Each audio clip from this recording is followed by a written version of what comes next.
Chickasaw John Herrington, Chickasaw. My name is John Herrington. I'm a citizen of Chickasaw Nation, and it's really an honor to be here today.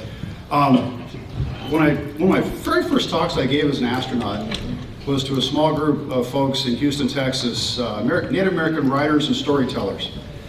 And I had a speech. We had a NASA speechwriter would write us a speech.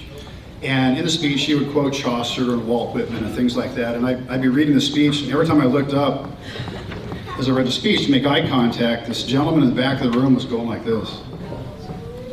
And he kept doing it, and it kept bugging me. And by the time I was done, I talked to him. I said, what's this? What's this? He said, speak from the heart. You know what you want to say, say it. You don't need to read off a piece of paper. Tell us what's coming from your heart. So this is totally coming from the heart. I don't write speeches. I want to tell a story. When I first came back from space, I was asked by, I think, Oklahoma Magazine to write a story about the red earth of Oklahoma from space. I'm like, well, it's not red. I said, you can't see it. If it's red, it's the Sahara or the outback of Australia. It's not Oklahoma. But we know it's red because we're from here.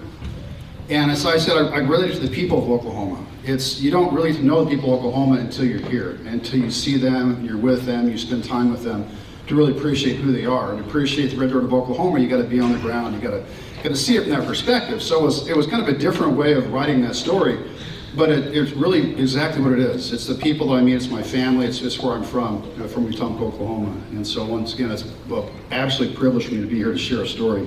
But that journey started, I don't know if you can see the TV screens here. The journey started here in Oklahoma. A lot of people ask me, not necessarily what it's like to be an astronaut, but how did you get there? What's the journey it took for you to make that and to reach that point in your life?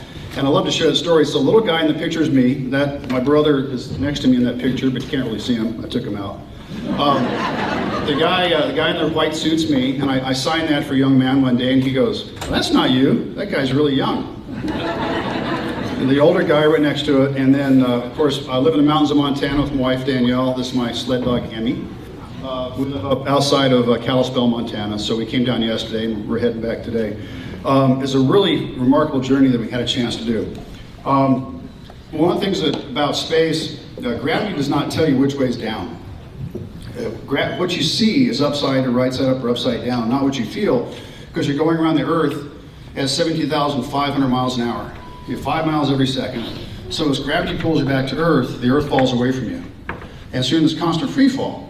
I was told this would happen. I was crawling from one side of the space station to the other. And as I was looking up at my hands, I was looking up, but instantaneously my mind told me I was looking the other way. I was looking down, not up. And you're like, ugh, that's weird. So you start looking around, all around you, and you realize that you focused on one thing, and your mind will play games with you.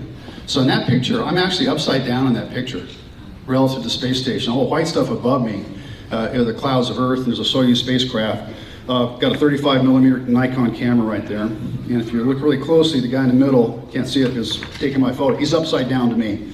One of the neatest things about being in space is you can make yourself right side up just by looking at something. It's great fun. Let's see if this next one comes up here. One of my friends, for about 1.5 years, we sat in the astronaut office in classes, and one of the classes, an astronaut came up to the class and wrote 108 billion on the board. And he estimates, in the history of the human race, we estimate 108 billion people have lived on the surface of the Earth. And he wrote a much smaller number. As of today, matter of fact, there's a launch going on right now, 644 of us had a chance to fly in space. He said, never forget how fortunate you are to do something so very few people have ever done. You need to share that story. And so I do. I share that story from the heart. Of the 644, 267 of us have actually stepped outside and done a spacewalk. It's like, ooh, really? Ooh. I'm the 143rd person in history of the world to get a chance to do a spacewalk. But a lot of folks will say, John, what's it like on the moon? I didn't go to the moon. You didn't go to the moon? No. In the history of the human race, 24 people left this planet and have gone to the moon, and of that, 12 of them have worked on the surface of the moon. And on my interview, one of those guys sat across the table from me, Captain John Young, and asked me why I wanted to be an astronaut.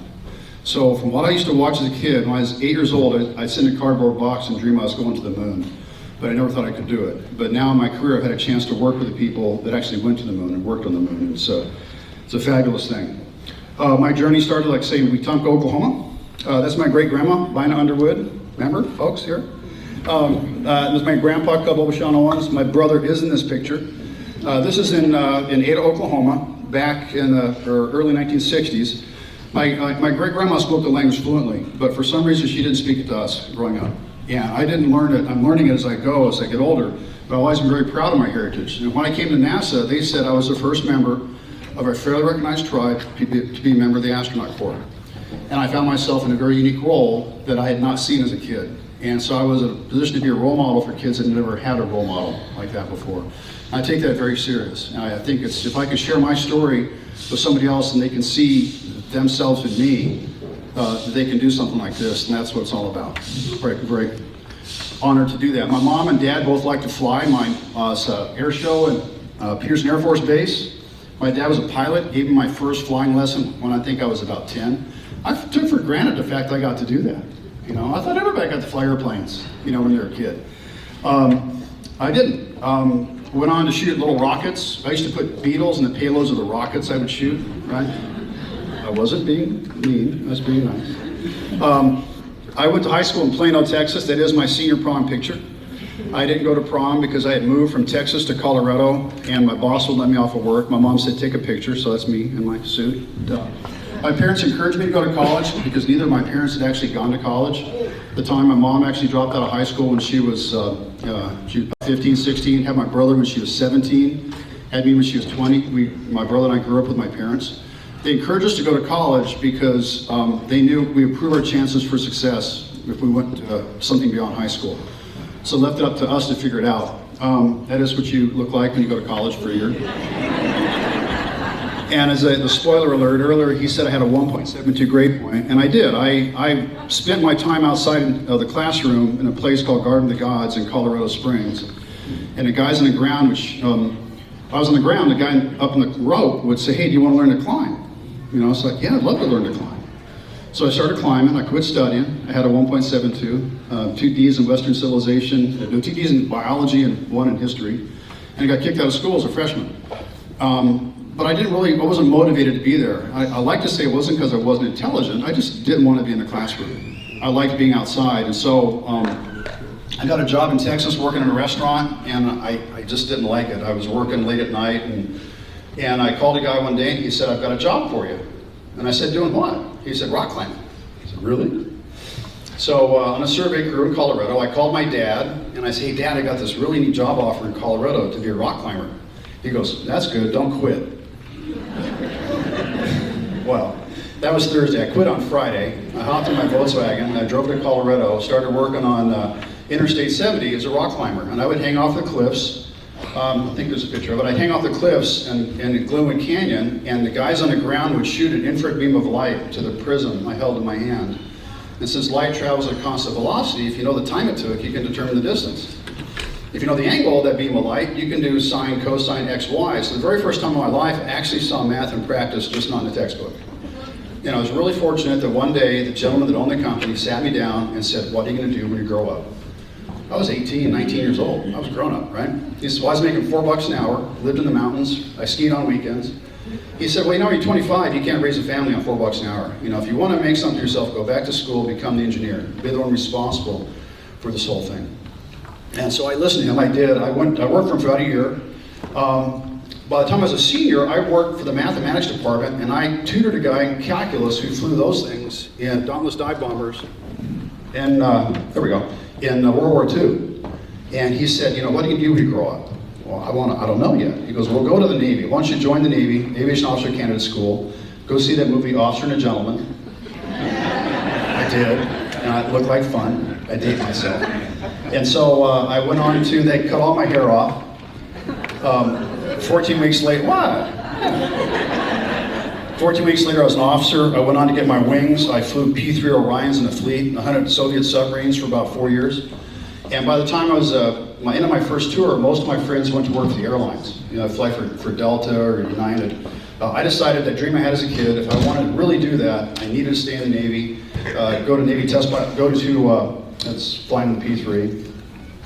Go to Navy test pilot school in Tucson River, Maryland. I did that for about a year. I was a test pilot for about 2.5 years, and I realized that all the people I'd watched on TV, half of those guys that had been astronauts had been Navy test pilots. And if they become astronauts, why not me? So I applied twice to NASA. I went on to get a master's degree to be competitive.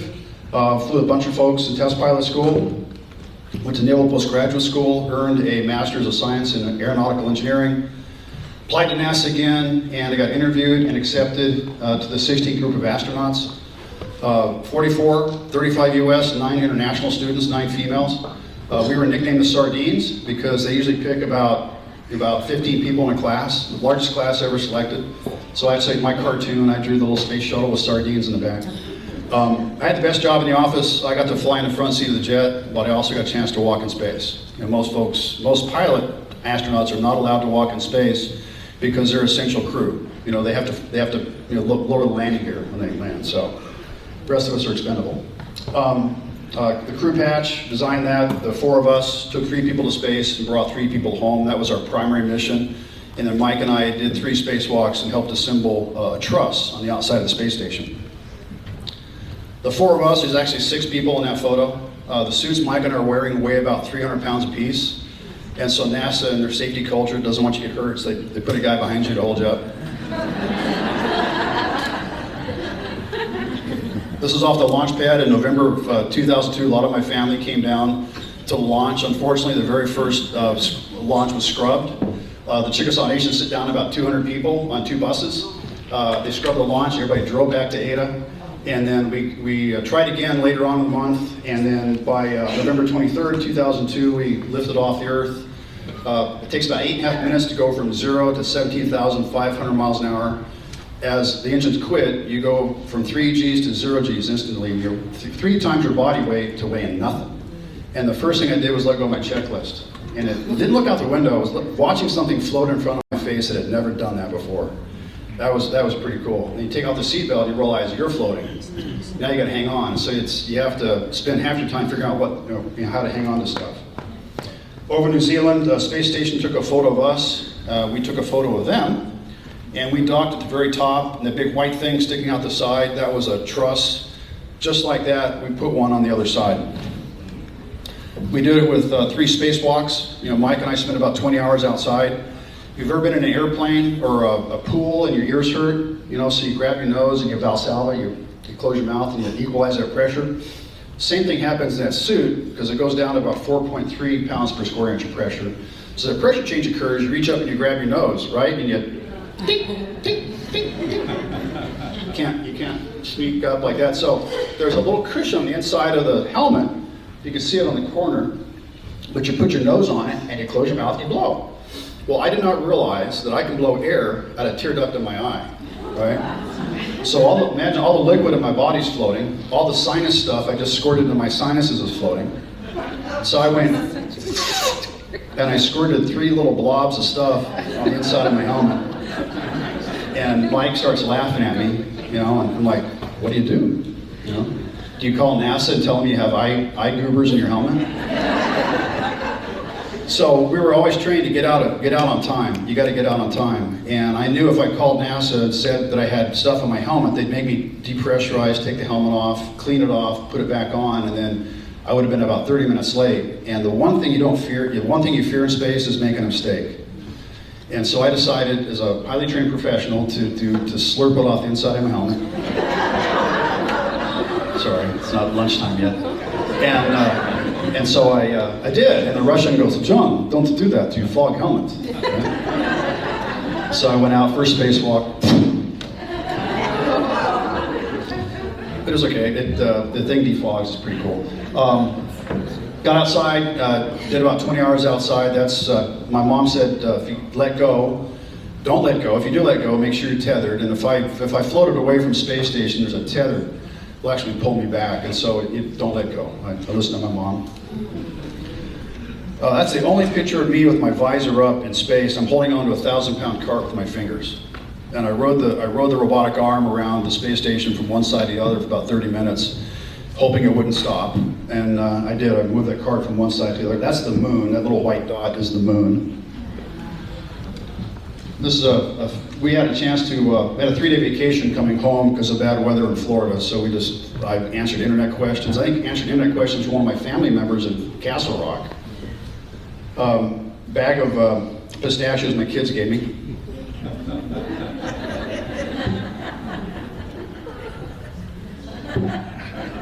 That's the way to eat food right there. So, the lady, that's Peggy Woodson right there. And that's orange drink. That's the property of a liquid in space. The property of a liquid called surface tension causes water to form into a ball. You can actually see it. It's a dental floss. I'm trying to move it around with dental floss. Paul got a little energetic here. Highly trained professionals. Here you go. This is a chain my commander had around his neck, and he said, put it in a ball of water, watch what it does. So it adheres to the outside of the ball of water. It's actually air bubbles inside of that. We slept in sleeping bags. I didn't like that feeling of not touching anything for the very first time, so I'd squeeze myself between bags. My head's actually Velcroed to the pillow. Peggy slept on the wall, and our Air Force guy, Paul, slept on the ceiling. We got to do that. So that was fun. We undocked in 2002. That's what it looked like. Looks like this now. It's about 16 countries have been involved in manufacture and assembly. It launched in 1998, piece by piece by piece. We've had a permanent presence in space since November of 2000. Somebody's been aboard the space station every minute of every day since November of 2000. The only thing, a lot of things we've learned, the big one right now is eyesight. People go up with 20/20, come back with 2200. Because that fluid shift that occurs, it causes pressure on your eye and your optic nerve, and they're trying to figure out how to countermeasure that if we go to Mars at some point in time.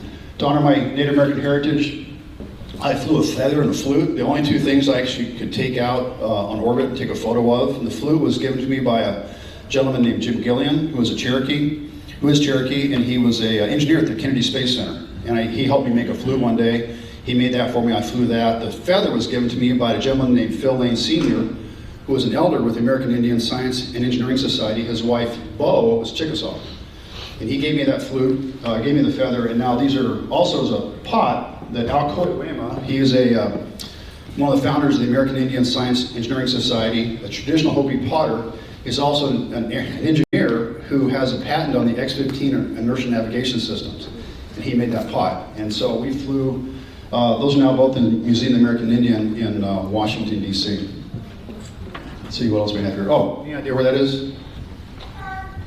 Earth, good job. Okay, the top part's China, and the bottom part is South Korea. That bright town in the bottom part south is Seoul, South Korea. That little dot in the black part, that's North Korea. You can see it from space. There's something not happening in North Korea. You know, very much so. A little closer to home. The lower right corner, that's Houston. The left side, San Antonio, I-35, Austin, Dallas-Fort Worth. There's Oak City. We are here. You're in this picture. It's kind of, and you feel really small in space. You feel very insignificant. Back on the space shuttle, after about 2 weeks, we landed at the Kennedy Space Center. I couldn't stand up. I was dehydrated, I think, about a week. It took me about a week to get used to being back on the Earth. I'd lay in bed at night, and I swear that was a floor, because it was. On mission after mine was Columbia. I lost 7 friends on Columbia. 3 were my classmates. We didn't fly the shuttle. I got offered a job in Oklahoma. I came back to Oklahoma and retired from the Navy in 2005. Went to work for a company called Rocket Plane. We were going to build a vehicle that would fly in space twice a week and fly paying passengers, just like you see Virgin Galactic do now. And we also won the same agreement a company called SpaceX did.